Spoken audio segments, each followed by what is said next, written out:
What up? What up? YouTube live. Woo woo. All right, let's see here. Can you hear me well? Maybe if I turn up the volume a little bit here. Let me go to the volume section. If the computer would allow me to go to the volume section. Lately, my laptop has been running really slow. Some say it's because it has too much on the hard drive, so I may have to erase or delete some of the files, or even the stuff that already gets stuffed up on the trash can. Maybe I should do that as soon as possible. And some say it's because of an old computer, which also makes sense because this is the 2012 computer and we're in 2018, so that's usually more or less the timeline or the lifespan of a MacBook Pro.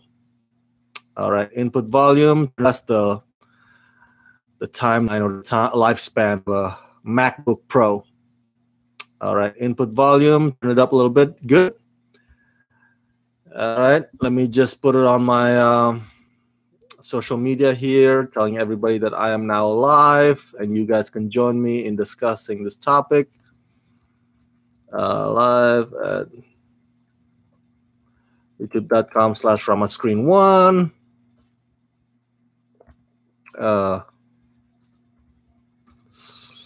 News, the entertainment news that happened this past week. There you go. And publish. Woo! I am sweating like a mugger. It is hot out here in Southern California. Oh, man. And it's going to be hot like this for quite some time. I just bought a new backpack. You guys see it? I'm preparing for Comic-Con. I have been preparing, and one of my preparations is to buy a new backpack. So that's exactly what I did. Something that has a lot of rooms, for even for like toothpaste. And so, because at Comic-Con, you'll be doing a lot of waiting in line, either to get to the press room or to get to the hall age. So I need something that's kind of flexible, durable, and it doesn't put a strain on my back. And so that's the last backpack I had was great. It was Jurassic World backpack, but it put a strain on my back. I'm getting older, so this one is actually much easier. Puts ease. So that's one of my preparations for Comic-Con that's happening next week. All right, before we get to the entertainment news topics of this past week, I just want to take this quick time to say congratulations to France. I don't know what their national anthem is. I was going to sing it, and I was like, I don't know. I have no idea how to sing the national anthem of France. But congrats to Viva la France, who won the World Cup 2018 today. Man, that was a fantastic game. Really, it was. Croatia gave their hearts out, man. So kudos to Croatia. The fact that they actually went that far, all the way to the final, when nobody was betting on them. Come on, let's face it. Did you put money on Croatia? I didn't. Nobody did. Nobody would. So they defied all expectations, and they deserve all the credit too. So Croatia, you got to pat yourself on the back, man. Good for you guys. France, though, holy crap. France was consistent. They had a good team this year. All the players are solid and strong, especially that 19, let me get the name right here. The 19-year-old Mbappe. Oh, come on. Let me get that. Google. Come on, Google. Open sesame. Anyway, while it's, again, my laptop is slow. There you go. 19-year-old Mbappe. There you go. Dang, 19 years old. Okay, so this is France's second World Cup win ever. Right? This is their second World Cup victory ever in the history. The first one was 1998, with Emmanuel Petit, Patrick Vieira, Didier Deschamps, Zinedine Zidane, of course, one of the greatest of all time. So that was 20 years ago, man. That was 20 years ago. So Mbappe wasn't even born when France won the first World Cup. he was just a glint in the eyes of his parents. So he's just like he was barely, in the atmosphere. It's like, wow, this guy wasn't even existing at the time. So 19 years old, very talented. I hear he is one of the highest paid athletes in the world. I forgot what club. I think it's Bayern Munich, I believe. But you guys can correct me if I'm wrong. What another also fascinating fact is the manager or the coach for France this year is Didier Deschamps. And he was part of the team, the 1998 team that won the first World Cup for France. So, yeah, he won as a player and he won as a coach. How awesome is that? Man, that's it, man. If you're Didier, your reputation in France is pretty much solid, is established, it's like set in stone. You're the hero forever and ever in the eyes of the countrymen of France. So Croatia won third place, I believe, also 1998. So second place is an upgrade, right? Second place is not bad. Again, Croatia, you gave your all, man. Just quick red note though, Croatia, you gotta strengthen your defense a little bit. The your defense is pretty horrible. Just a little constructive criticism there, especially your goalkeeper. Gotta train a better one next time. Okay, gotta get a better goalkeeper next time. He's just not that great. The whole game could have been 2-2, 2-2, right? If it wasn't for the own goal, right? The first goal was France is actually an own goal by Croatia. And then there's also the penalty kick goal because Croatia defense did a handball. So if it weren't for those two mistakes by Croatia, it could have been 2-2 and the game could have gone to the penalty rounds and it would have been even extra exciting. But that's fine too. 4-2 is the final ultimate score. So France deserved their victory, their win. I'm very happy for you guys. I went to France back in, I want to say when I was 12 years old. I went there on vacation with my family who lived in England at the time. Not my family, my cousin's family, my uncle. So I visited them. So they took us to France. And so France had or continues to have a soft spot in my heart. All right. I still have good memories when I visited France and Paris. So good job, you guys. Good job. Enjoy your baguette. All right. Let's get to the first entertainment topic here. Zombieland 2. Let me pull this up on the screen. Zombieland 2.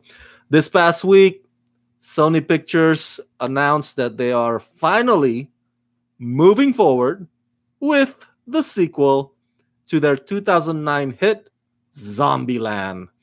Now, if you guys don't remember, Zombieland was an action horror comedy. So it's like, a hybrid action / horror / comedy, starring multiple Oscar nominee Woody Harrelson, Jesse Eisenberg, who at the time was not an Oscar nominee yet because The Social Network came out 2010. And Abigail Breslin, who was an Oscar nominee at the time, 2 years after Little Miss Sunshine. No, I'm sorry, 3 years. Yeah, Little Miss Sunshine was 2006. And then Emma Stone. Emma Stone was not an Oscar winner at the time. And she was fairly new. I think her breakout performance was in Superbad. That was 2007. And then bam, everybody wanted to get a piece of Emma Stone after that, after Easy A and now Zombieland in 2009. So the story is about, basically, really quick, these four characters, right? They're random folks. They meet up in the zombie apocalypse, and the zombie apocalypse in Zombieland, though the dead can sprint. It's one of those zombie movies where the zombies run really, really fast. And so Woody Harrelson's character was on a mission to find, the remaining Twinkies. The guy loves Twinkies. I want to say that the Twinkies sales probably shot through the roof that year because of this movie, but I doubt it, because I think the Twinkies also shut down as well, the production. But anyway, that's another topic for another time. Jesse Eisenberg's character is just kind of like a loner romantic looking for love. It didn't work. It did not work out with the girlfriend that he had a crush on, Amber Heard's character. And Emma Stone and Abigail Breslin played sisters. And they heard that there's this zombie-free place, beyond the yonder in an amusement park, in a theme park somewhere. So that's the rumor they're here. So they're going that direction. So they meet up, they encounter each other, and they, so the rest is basically the movie. You got to see it for yourself. I don't want to spoil it. So yeah, the sequel is moving forward with the same screenwriters, Paul Wernick and Rhett Reese. These guys are the same screenwriters that gave us Deadpool movies. And I believe the director of Zombieland is also back, Ruben Fleischer. Some of Ruben Fleischer's other movies, Gangster Squad with Sean Penn, he directed that as well. I think Ruben also directed this upcoming Venom movie in October. So the production for Zombieland 2 will start in January 2019, and the film will hit theaters October 2019, just in time for the original film's 10th anniversary celebration. How cool is that? How cool is that? What better way to celebrate it than to have the sequel hit theaters? What do I think about this? Well, number one, there's always this thing, right? When it comes to sequels that happen like years after the original, you kind of wonder, like, is it too late? Is this sequel going to be 10 years too late? Because remember, there's always that Sin City effect. Remember, Sin City 2 came out about a decade after Sin City, and look what happened. Nobody cared. Sin City, when it came out, the first Sin City, 2005, everybody was like, oh my God, this is like the coolest thing ever. It looks like, the pages of comic book just kind of like, rip itself off and jump onto the screen. The visual effects were great. Everybody was like going gaga over the ladies. But Sin City 2, A Dame to Kill For, they pretty much put the same formula, but nobody bites into that one. Because some say it's because it's 10 years too late. That was my concern also about Incredibles 2, 14 years, but it turns out Sin City 2 effect did not, you don't get that in Incredibles 2 because it's such a great action family movie. So I don't know. I don't know if you could say it's 10 years too late for Zombieland. It all comes down to my first rule on every movie or TV: the script, the script, the script, the story, the story, the story. All right. You can have the greatest A-listers around, but if you have shitty story, word will get around, and nobody are gonna flock to the theaters to watch your movie. So it all depends on what Paul Wernick and Rhett Reese have in store for us. I do have to say that I rewatched Zombieland, I want to say about last year. I rewatched it with my friends. It was like a movie night thing that we had, because we were like, oh, what are we going to watch? Let's go for some popcorn flick. Zombieland. And so we popped it in, the DVD, or the Blu-ray, I should say.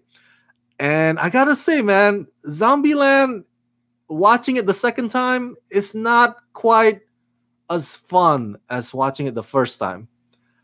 I guess I want to say that back in 2009, I wasn't too critical about movie, or I was at the time, but not, as developed in my understanding analysis about movies as I am today. So watching it again, I find the movie to have too much downtime. And you can correct me if I'm wrong. You can rewatch it again and disagree with me. It's like, no, what are you talking about, Rama? There's no boring time in Zombieland, but there is, or there are, I should say. When they're in the mansion, it's not as exciting as I thought it was when I watched it in 2009. The only big set piece was actually the finale, the climactic moment at the amusement park. I guess I was expecting something that, okay, every 5 minutes, let's give us a spectacle. But Zombieland didn't do that. The humor itself, too, watching it the second time around, did not crack me up. So I don't know. These are the same guys who gave us Deadpool, all right, Paul Wortnick and Rhett Reese. And Deadpool movies, they are hilarious. So not sure where the detachment is between their comedy in Zombieland and their comedy for Deadpool. So hopefully I can figure that out for the sequel. I think the outlet, The Hollywood Reporter, said that the sequel, there you go, let me read it to you. The sequel will still focus on the mayhem, with the 4 characters going to the American heartland as they go up against newly evolved zombies, as well as some new human survivors. They will also have to face the growing pains of their own snarky makeshift family. So again, they're going to face newly evolved zombies. So I don't know what that means yet. If you watch Resident Evil, every time there's a new installment, they bring in this newly evolved zombies, right? Zombies that can carry giant axe or what have you. Maybe that's what they're thinking for Zombieland 2. Maybe zombies that can do all kinds of shit. We'll see if the new human survivors that they encounter would be a threat or would be helpful. That's also another question that I have for the sequel. Let's see. If you guys remember, a few years ago there was Zombieland series that eventually did not get picked up. I watched the first episode. Damn, it was horrible. I think it's online. I think it's on YouTube. But you guys can find it. Zombieland series, episode 1. It's terrible. It was not. And the actors who play these characters, it's just like, it's so bad, because Woody Harrelson has this charm, has this like big hat and this shotgun. But the guy who plays his character in the TV series, the character Tallahassee, man, he looked like he's fresh out of acting school. And this unknown face, like trying to, it's kind of bad. It's kind of bad. The actors who play these characters, and the writing was pretty bad too. So if you guys can catch the episode 1, just so you see how bad it is, let me know, because because then you will understand why it never got picked up, the series, Zombieland series. All right, so let's get to the next topic. Downton Abbey movie. Whoop whoop. Any of you guys fans of Downton Abbey? Let me get the fans here real quick, because I'm feeling hot. Got the fan here. All right. I was not a fan of Downton Abbey. Let me just put it out there. First off, I have friends who were fanatics, mad, hardcore fans of Downton Abbey, and I believe it ran for like 6 seasons, right? If you're in the UK, you call it series, series 1, series 3, season instead of season. I watched a couple of episodes. It bored me, man. It was boring. I'm sorry. I just found Downton Abbey very, very boring. I just don't know I don't understand the fascination with Downton Abbey. But real quick, if you guys are not familiar, it's this hugely popular series that ran on BBC in the UK, I believe, and then PBS here in the US.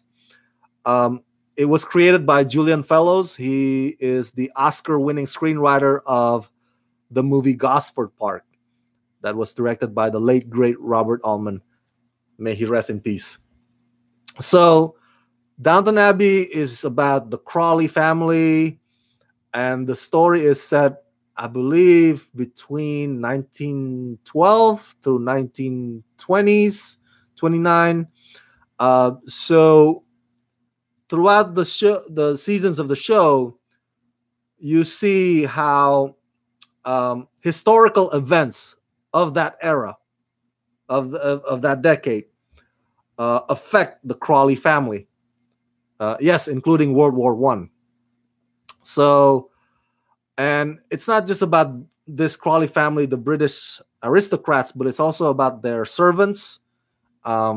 So some say, well, it's not really Gosford Park's spinoff, but it's sort of in that same vein. If you've seen Gosford Park, so Focus Features sent me the press release saying the Downton Abbey movie is happening.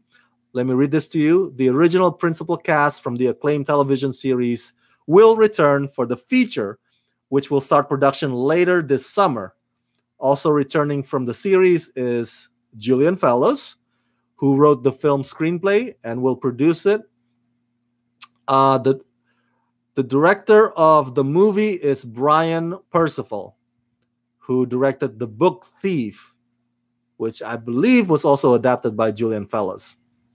So the original series, the television series, over its 6 seasons, garnered 3 Golden Globe Awards, 15 Primetime Emmy Awards, holy crap, a special BAFTA Award, and 69 Emmy nominations in total, making Downton Abbey the most nominated non-US television show in the history of the Emmys, even earning a Guinness World Record for the highest critically rated TV show along the way. Wow, that is some accomplishment. But as I said, man, I just found the show boring.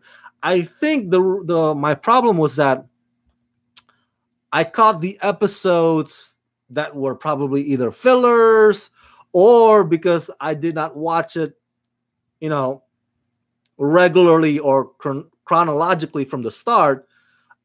So when I sat down, watch it with some friends, I couldn't follow along, right? I didn't know what was going on. So I found it boring because of that. Maybe if I sat through the whole show from season 1, maybe I'll find it interesting, intriguing. Who knows? But from my experience, Downton Abbey is pretty boring. I interviewed one of the actresses last year, Joanne Froggatt, I believe, on the red carpet. Unfortunately, I did not get to post that interview because of technical reasons. But she did tell me at that time that the movie is being developed or being worked on by Julian Fellows. And that was not really an exclusive. By that time, everybody already knows that Julian Fellows was working on the movie version of Downton Abbey. What I like to see in this movie, okay, in addition to the principal cast returning, I think they should add some A-listers, especially Saoirse Ronan. Saoirse Ronan, if you see nowadays, she does a lot of period pieces on Chesil Beach, the upcoming Queen Mary of the Scots, I believe. Yeah. And Lily James. Lily James also does a lot of period pieces, including last year's Darkest Hour. So of all the actors out there, I want to see Saoirse Ronan and Lily James show up in Downton Abbey, the movie. I hope Julian Fellows gives them some roles. Who knows? But that would be nice. There's got to be some, movie quality star power to it, in addition to the already great Emmy winning cast. Of course, there's Maggie Smith and a bunch of guys, but I want to see Saoirse Ronan in Downton Abbey, the movie. I think that would be a great addition.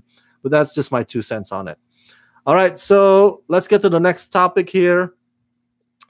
Joaquin Phoenix and the Joker movie. Now, let me put that up on the screen because I don't have it right now on the screen. If you recall, I mentioned to you last week when regarding Jared Leto signing on to play Morbius, the living vampire. I mentioned to you that Jared Leto also is set to play the Joker in a standalone Joker movie. So he's going to reprise his Joker role for that. But there's another Joker movie competing with Jared Leto's project, and that is this one. This one is directed by, or to be directed by, Todd Phillip. He's the guy who gave us the Hangover movies. And I believe this is also executive produced by Oscar-winning filmmaker Martin Scorsese. And so Joaquin Phoenix's Joker movie is an origin story. It's an origin story. So I'm guessing the Jared Leto one is not going to be an origin story. It's going to just pick up wherever Suicide Squad left off, but it's focusing only on him. But we're going to see the origin or the birth and the rise of the iconic clown Prince of Crime, which is kind of interesting because Joaquin Phoenix is already, what, in his 40s? So are they going to cast an actor to play, younger Joker, or, before they become Joker, the younger version, maybe in the 20s? Who knows? So we'll have to see that update. But the Warner Brothers is officially moving forward. They have greenlit the project, with production expected to start in September, this September, on a budget within the $55 million range. Wow, that's pretty cheap for a WB superhero movie, $55 million. That's not usually the average is about more than 100. We talk about Batman versus Superman or Justice League and Aquaman. $55 million. Damn. I think they could bump it up a little bit. Again, scripted and directed by Todd Phillips. Co-written by Scott Silver. And the story will be set in the 80s. It will explore what it took for the Joker to become a mastermind criminal. Oh, in the 80s. Oh, nostalgia. Everything's nostalgia now, man. Wonder Woman sequel is going to be in the 80s. Wonder Woman 1984. Captain Marvel with Brie Larson is going to be in the 1990s, the 90s, which is my era. I love the 90s. You can't go wrong with nostalgia. People love, reminiscing about the good old days.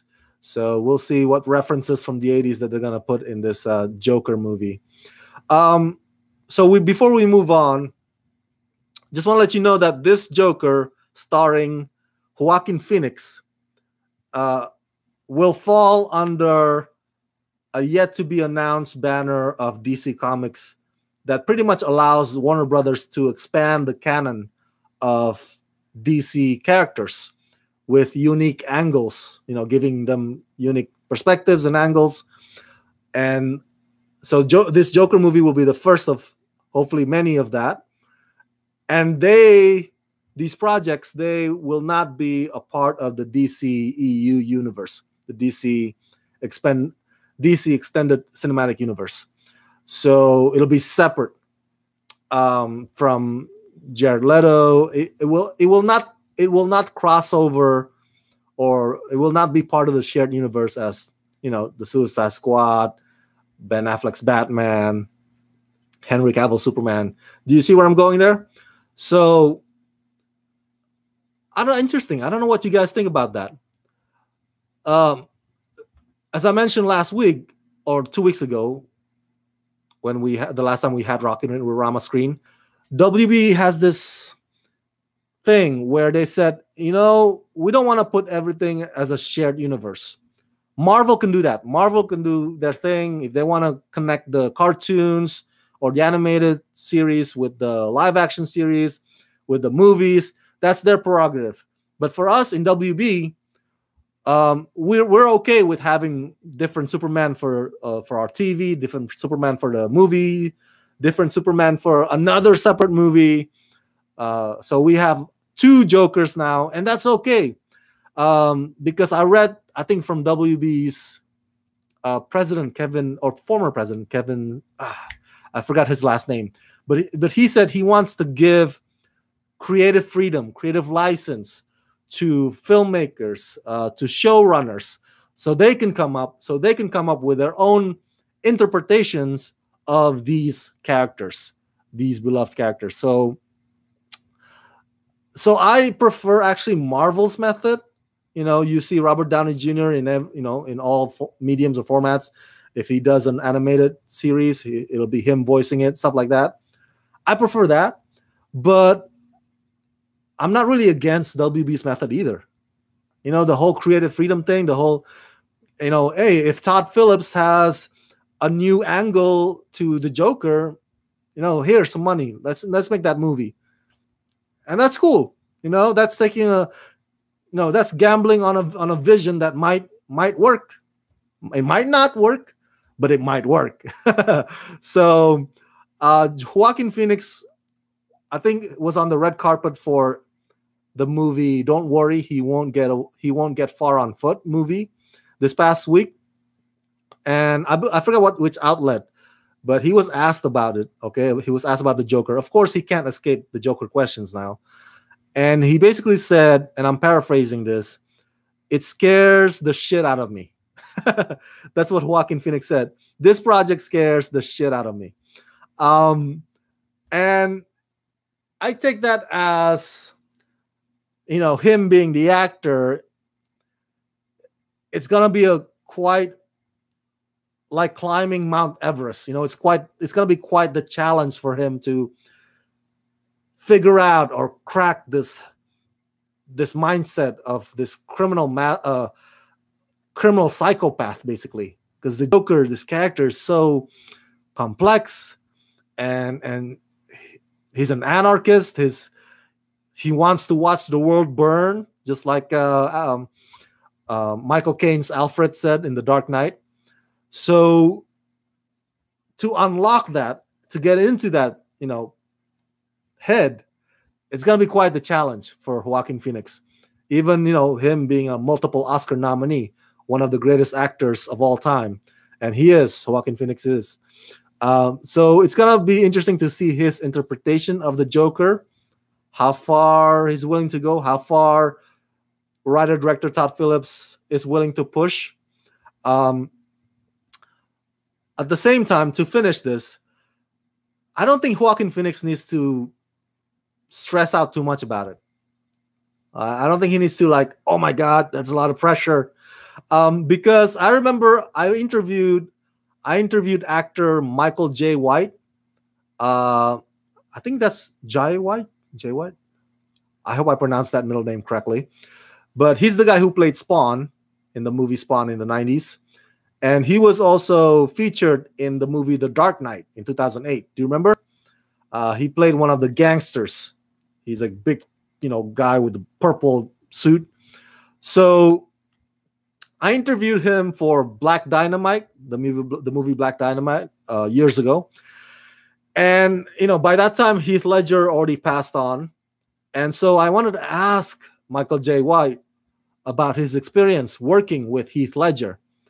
And Michael told me, and I'm paraphrasing this, that, dude, there's this assumption that Heath Ledger is so method, so in the zone that, even when he's off screen or in between takes or when the camera's not rolling, he's still the Joker. No, nothing could be farther from the truth. That's what Michael J. White says. Because, once the Christopher Nolan, the director, says cut, and they're setting things up for the next scene, Heath Ledger is one of the friendliest, coolest cat that you can chill with. Michael told me that. Michael told me that he would be as soon as it's cut, the camera's not rolling, Heath Ledger, pretty much sheds that Joker persona and just hangs with Michael J. White and the rest of the cast. And it's he would joke around. Michael told me Heath Ledger's very humorous. And then when he's and action, bam, Heath Ledger goes into that Joker mode again as quickly as he gets out of it. It's just a very consummate actor. So my point is that Joaquin, you don't need to go all Daniel Day-Lewis for this movie. As you know, Daniel Day-Lewis is like, oh, I gotta be Abraham Lincoln, 24/7 for Lincoln, and that's fine. That's his style. But that's not the. If you fear or if you're concerned, like, oh, if I go play this Joker character, that I might lose my mind, I might lose my shit in the process. You don't. It doesn't have to be that way. Even Heath Ledger's. It's a job for him, but it doesn't mean that he has to carry it over off camera or take it out on his fellow actors when the cameras are not rolling. He's still a cool guy at the time. So that's my advice to Joaquin. Just study up the character, bring your own spin to it. All right. You can learn from Jack Nicholson, Heath Ledger, and everybody else, but make your own, make it your own. I want to see Joaquin Phoenix Joker, not Joaquin Phoenix imitating Heath Ledger Joker or imitating Jared Leto's Joker. So yeah, do your thing, run with it, Joaquin. Okay, the last topic. Let me pull up on my screen here. Wait, is this the last topic? No, this is not the last topic. It's second to the last topic. Robocop reboot. Woo! Robocop reboot. Oh my goodness. Oh, what is your reaction, guys, when you first heard the news this past week that Robocop is getting rebooted? What did you guys think? Holy crap. I was probably, where was I? I was out covering a press junket at the time. And I read it on, on my smartphone on Twitter. I was like, holy crap, Robocop is getting rebooted. What is going on here? I love that character. He's one of my favorites in the genre of action. Action science fiction. Robocop is one of the best out there. So it's interesting because this is not going to be an origin story. Because the title is, let me get this right, Robocop Returns. That's right. So MGM has hired Neil Blomkamp, the director of District 9, to helm their new Robocop movie titled Robocop Returns, which they hope would revive the franchise that started with the classic one, the original one of my favorite actioners of all time, Robocop, by director Paul Verhoeven, starring Peter Weller, that Orion released in 1987. The character, as you know, was rebooted in 2014 by Sony Pictures, starring Joel Kinnaman as Alex Murphy. It was directed by Jose Padilha, and that version was shitty. Can you say it with me? It was shitty. The 2014 RoboCop movie was shitty. It was crapola, man. And that version was not well received by fans and critics alike. I remember it even opened, I think it opened in February during Valentine's season. I was like, what the hell? The budget was $100 million.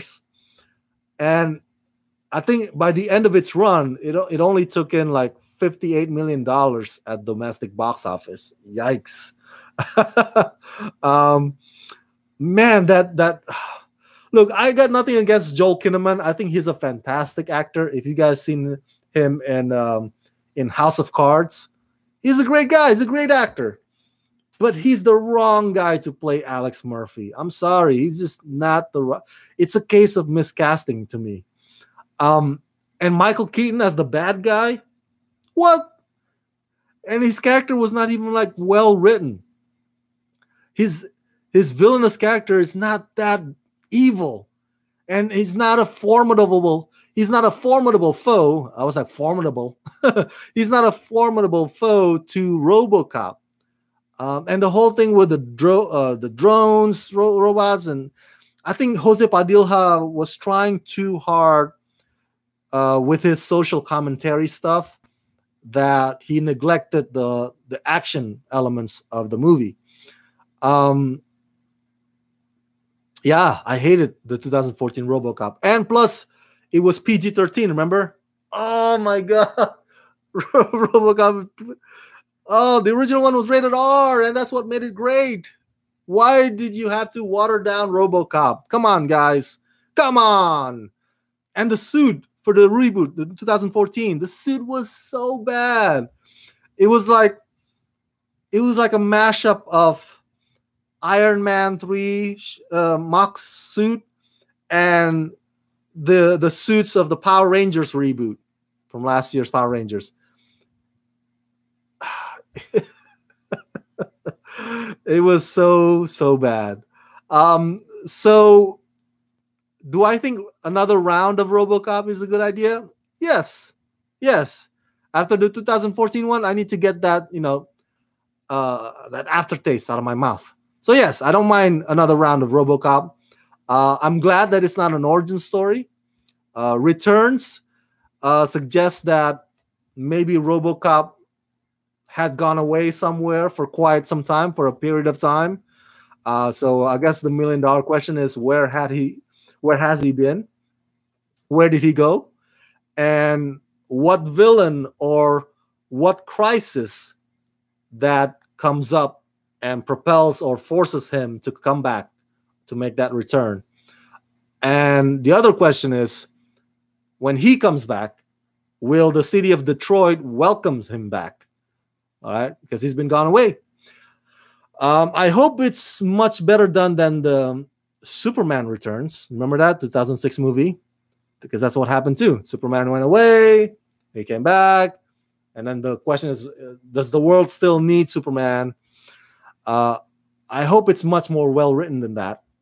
But I'm pulling from that kind of movie as a format for the questions. Who should play RoboCop in this one? A couple of actors come to mind. I had a discussion about this with my friend, and we agree that either Joel Edgerton or Michael Shannon should play Alex Murphy or RoboCop in this one. Joel Edgerton is, of course, a fantastic actor. He's been doing great this past decade since the movie Animal Kingdom. He's an Australian actor that Hollywood keeps hiring for all his movies. Michael Shannon, of course, multiple Oscar nominee. He was great as General Zod in Man of Steel. To me, when I picture Alex Murphy, somebody that's kind of like somebody that is towering you. He has a physique. Of course, it's a half robot, half man, so you don't necessarily have to get Joel Edgerton or Michael Shannon to go through the 300 kind of workout to get them all super buff, because he's gonna be underneath the machine the entire time anyway. You don't get to see his biceps anyway. But and acting wise, these guys, Alex Murphy needs to be in that age range, in the age of Joel Edgerton, Michael Shannon. I believe they're in their late 30s, early 40s. That's how I picture Alex Murphy, because he had a family once. So I don't think you should I don't think you should cast an actor younger than the age range of Joel Edgerton and Michael Shannon for this role, because you're presenting a story in which RoboCop had already existed, and he's just making a comeback. So years have gone by, I'm assuming. So I hope Joel Edgerton or Michael Shannon is being considered for this RoboCop Returns. I hope the script is great. I hope the script is solid. By the way, speaking of script, it's also written by the same original writers of RoboCop, Ed Neumeyer and Michael Miner, and they also produced this reboot. The story, it says here, is going to be set in Detroit again. That's good. You got to have it in Detroit. RoboCop and Detroit, is like Magnum PI and Hawaii. You know, you can't set the character in other place but that. All right, that's where they belong. So that's a good thing. And please, please, please, please, please, MGM, please, Neil Blomkamp, make it rated R. Okay, that's what I love about the original RoboCop movie with Paul Verhoeven and Peter Weller. Dude, you know, when Alex Murphy got chopped off into pieces by the bad guys, or when RoboCop throws Clarence Boddicker. Clarence Boddicker is such a great villain, one of the best villains in cinematic history. He throws him like from one, you know, through one glass window to the next, you know, shattering one to the next. I was like, "Whoa, that's so awesome!" You know, and Clarence, you know, like with so much anger, so much cuss words, like you gotta have that R-rated atmosphere for RoboCop. You can't have it watered down, just like the 2014 crapola reboot. So please, please, please, MGM, please, Neil Blomkamp, you know, no holds barred. Okay, unleash RoboCop. Last quick before I go on to the next topic, I love the first RoboCop. I kind of like the second RoboCop, but I hated RoboCop 3. Do you remember RoboCop 3? When RoboCop could fly and he was fighting a bunch of samurai robots? What the hell? So as long as they follow what made the first original RoboCop effective, I think this reboot is going to do just fine. Okay. As I'm winding down, my last topic is... Let's see here. Where is I? Okay. I want to share with you what press rooms that I've signed on for, or I will be covering at Comic-Con. Comic-Con is happening. Yee! San Diego Comic-Con 2018. Guys, this is my 10th year covering Comic-Con. I started in 2008. I remember it vividly. I was fresh out of college, and I was driving this old beat-up Honda Civic that I bought for only about $1,000, so it always broke down. But it took me to San Diego and back just fine, so that's a miracle. and I stayed at a Days Inn about 20 minutes out, and yeah, I was there by myself. I wasn't hanging out with anybody else. But it was just like, oh my God, it was like entering Jurassic Park, you know? It was like, oh, the Mecca for geekdom, the Super Bowl for nerds. I'm finally here. Because, you know, prior to 2008, I just heard stuff. I just read stuff. I just, you know, follow blogs and stuff like it. But 2000, you know what? I got to go to Comic-Con. And it was fun. So the first time I got Press Pass was actually in 2010. 2009 is when I applied for Press Pass. So yeah, 10 years, man. And here's to 10 more years. All right, cheers. I raise a glass for 10 more years of Comic-Con. So what am I going to be covering this summer? In this Gathering of the Geeks event. On Thursday, okay. First of all, I don't know if I'm gonna be there on Wednesday preview night, because I think I have a red carpet that I'm covering in Los Angeles on Wednesday. So unless I don't get confirmed for that, yeah. So I'm not gonna be covering preview night most likely. On Thursday at 9 a.m. I'll be doing Doctor Who press conference. So thank you, BBC America. I'm really, really stoked to meet the 13th Doctor, Jodie Whittaker, and the entire cast will be there. And then at 10:30, I haven't been confirmed for that one, so I'm not going to tell you what that is. 11:15, I'm confirmed for YouTube's Impulse press room. At 12:30, on Thursday, July 19th, I'm confirmed for Better Call Saul press conference. Okay, first up, just want to say the AMC press rooms do not allow cameras. So it's going to be written. The covers will be like, it'll be blogged on ramascreen.com. It won't be on the YouTube channel. So for AMC, they're very strict. They're like, no cameras. So Better Call Saul, Preacher, The Walking Dead, Fear the Walking Dead. They only allow photographers, but no video cameras. They might have their own house cameras, for AMC purposes, but for the press, they don't allow us to. At 1:15, I will be interviewing a couple of talents from the movie Buy Bust.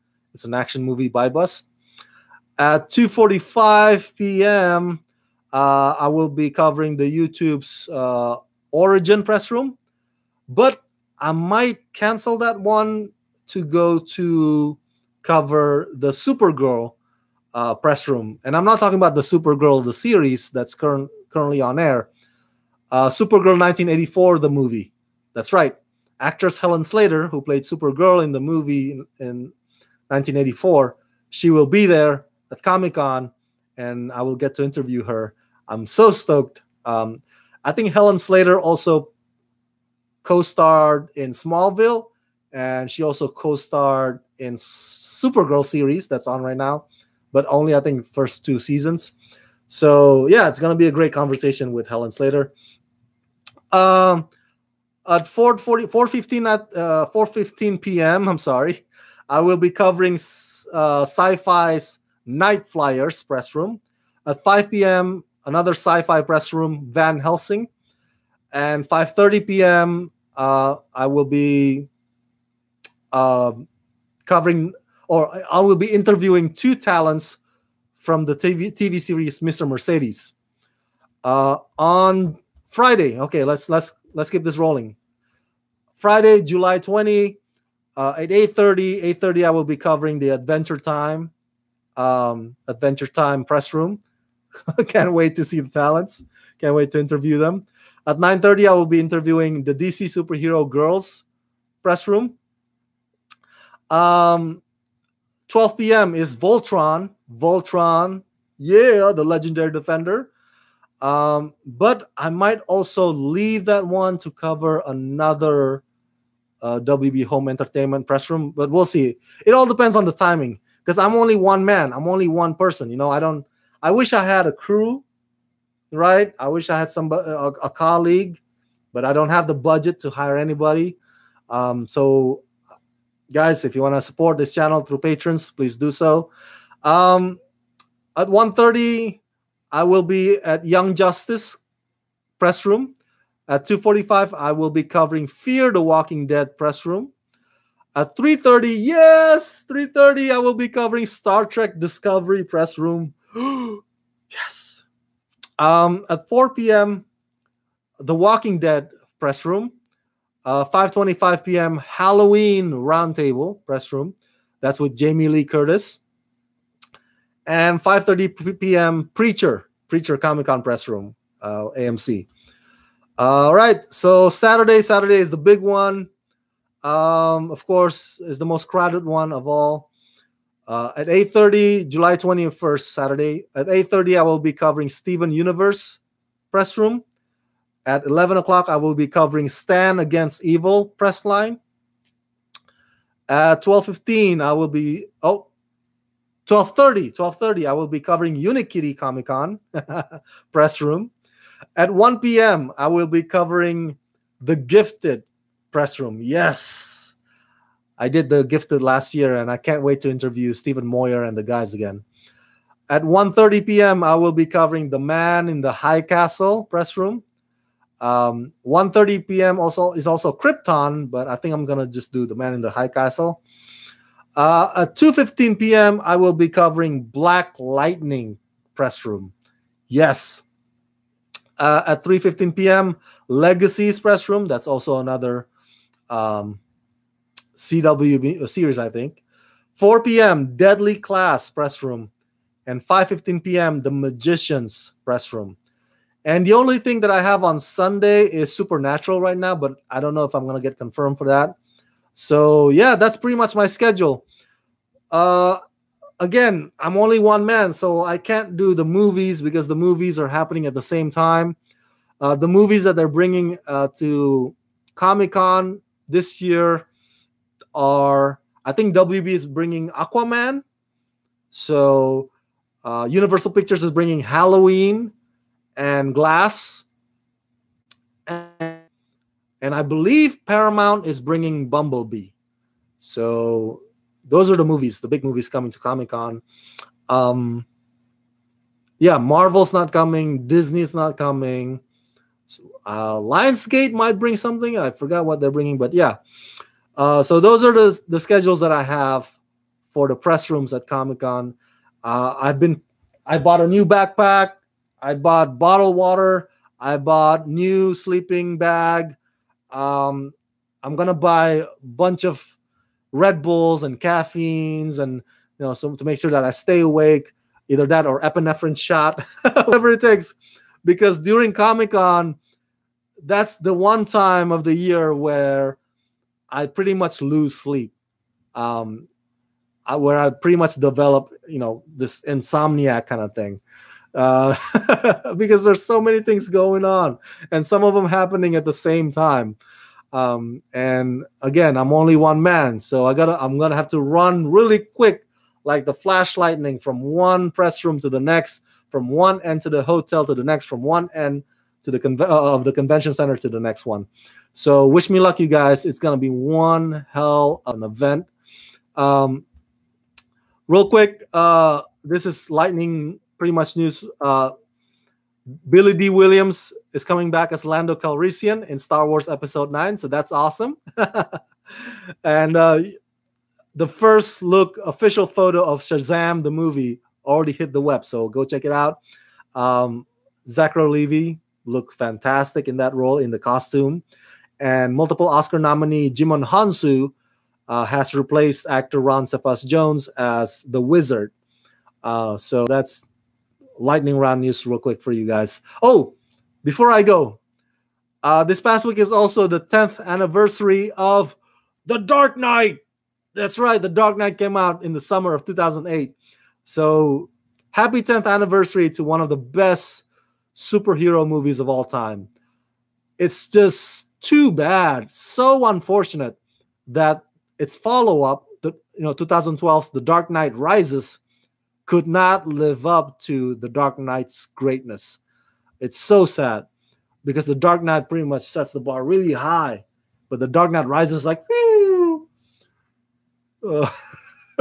with the whole Bane, muffled voice, and so many flaws with The Dark Knight Rises.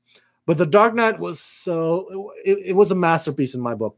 The movie was long, but it was so great. The whole themes of it, and Heath Ledger's phenomenal performance. That whole interrogation scene. Oh my God, it's the best interrogation scene since.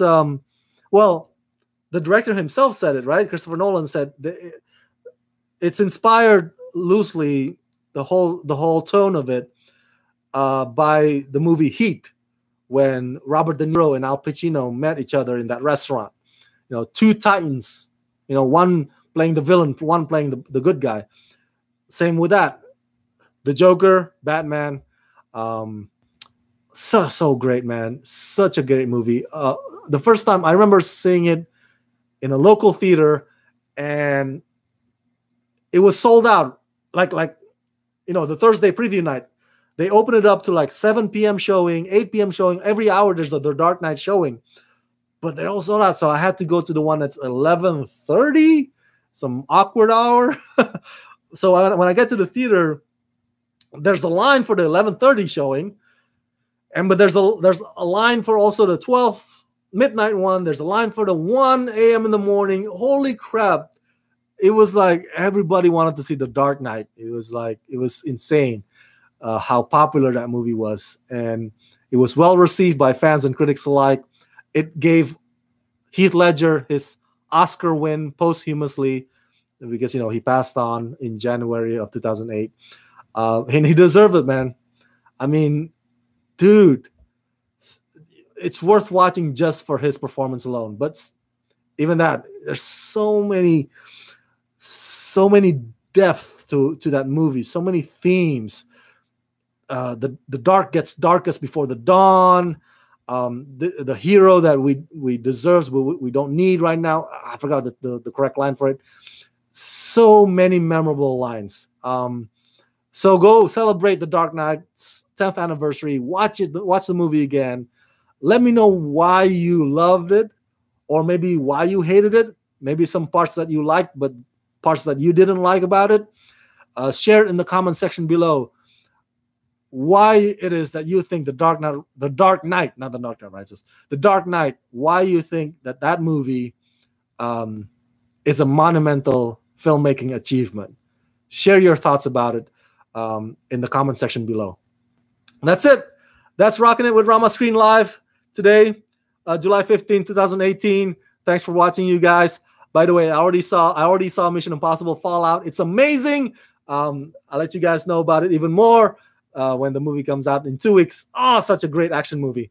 Thanks for tuning in, everybody. And yeah, let's rock this.